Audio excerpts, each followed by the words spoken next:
Hello everyone, welcome to another video. My name is Lizzie and today, only slightly belated, we're going to be doing my July wrap up. Now you may have noticed I'm in a slightly different space from usual. It's a bit more echoey than usual. That's because I'm currently on holiday, which does also mean that I don't have any of the books that I read in July with me. So editing me is gonna have a great time superimposing all the covers. So please bear with as we go through the books. But I do have my trusty reading journal with all of the books that I read in July written in there. So without any further ado, let's get to it. The first book that I read this month was Weapons of Math Destruction by Cathy O'Neill. This was my non-fiction pick for the month, and I came across this book because it was recommended in a Netflix documentary, which I can't remember the name of. But it's all about algorithms and how they affect our day-to-day lives. And spoiler alert, it's mostly bad. The general overview, the general gist is that when algorithms are created, they are created with the inherent human bias of the creator. They're built for a reason, they're built to emulate something, and often what they end up doing is exacerbating real life inequalities. And yeah, that's the general gist of the book.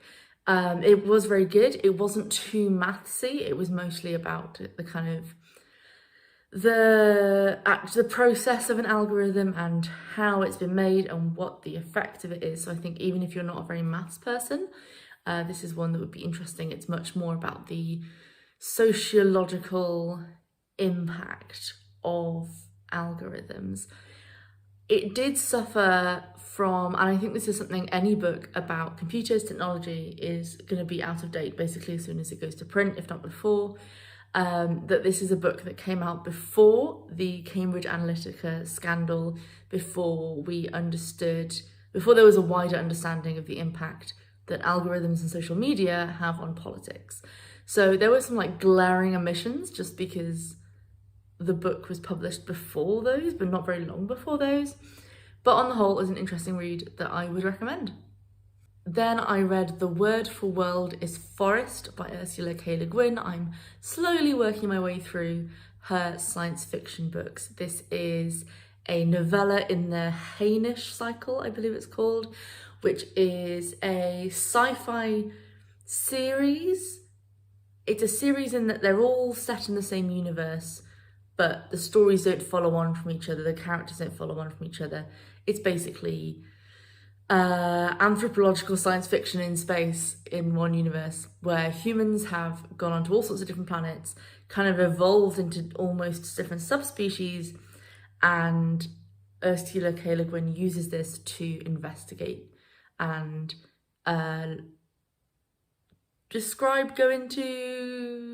extrapolate social ideas. Interestingly, for a book written in the 70s, it's mostly about ecology and climate. It's also about empire and colonialism and all that sort of thing.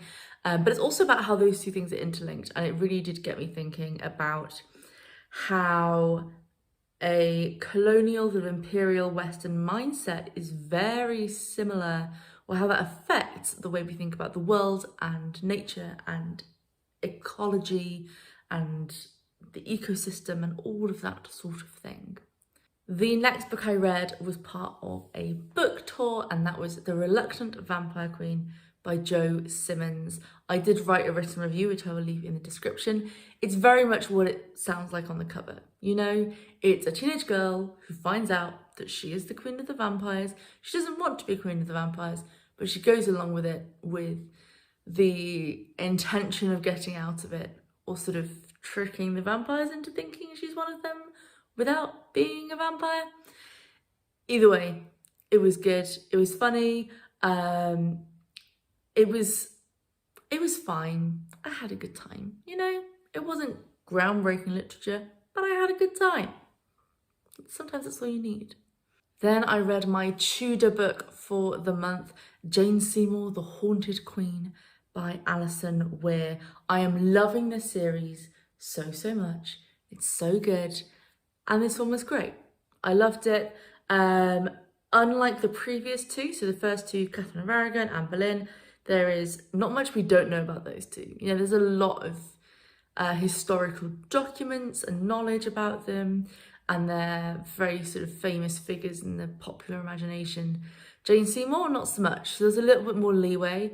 And what I really like about this particular series and any fiction by Alison Weir is she promises you a good author's note at the end. She's a historian, and she will tell you at the end, she will be like, here are the things that definitely happened. Here are the things that I fully made up. Here are the things that could have gone either way. And I really appreciate that. There was a lot in there that I wasn't sure how real it was, and reading her author's note helped me kind of contextualize it. And also, you know, bust a few myths about Jane Seymour. She's an underrated, well, I mean, she has a pretty good, you know, historical PR, but she's tends to be sort of skimmed over as a boring one, and she's not. The next book was sent to me by the publishers for review, and that is The Many Half-Lived Lives of Sam Sylvester by Maya McGregor, and I loved this book. It's my best book of the month. Oh, the lighting's changed. I can suddenly see myself better. It was my best book of the month. I loved it so much.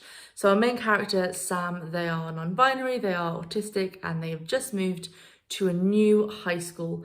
And one of their special interests is people who died before the age of 19.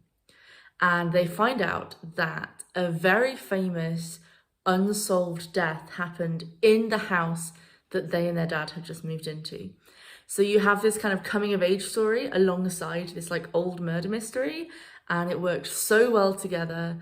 It was such a wonderful story. Sam and their dad have the most precious relationship. Sam and their friends were just wonderful.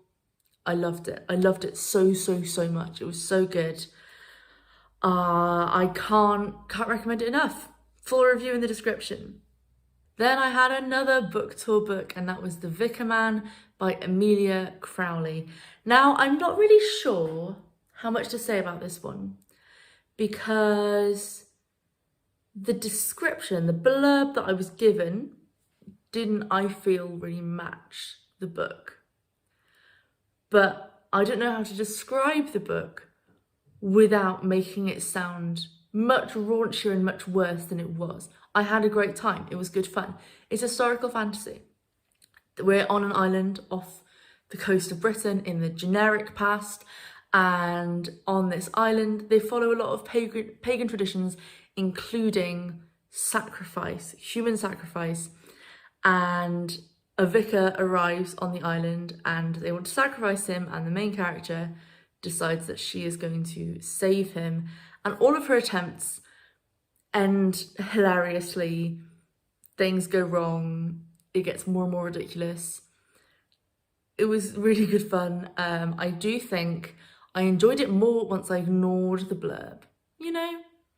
Like, I know you shouldn't really go into a book with expectations, but we all do, and sometimes you find yourself misjudging a book if you got those expectations wrong. So I did enjoy this a lot more once I'd like let go of those expectations. But yeah. Another review copy, A Painted Winter by H. Barnard. This is a Celtic historical fantasy set with the Pictish people north of Hadrian's Wall, way back in like the 4th century AD, 5th century AD. And I think this is the first one of a series. There are two brothers who are both in line to inherit the kingship of their clan, and a mysterious woman with mysterious powers and a mysterious past appears. I really enjoyed it.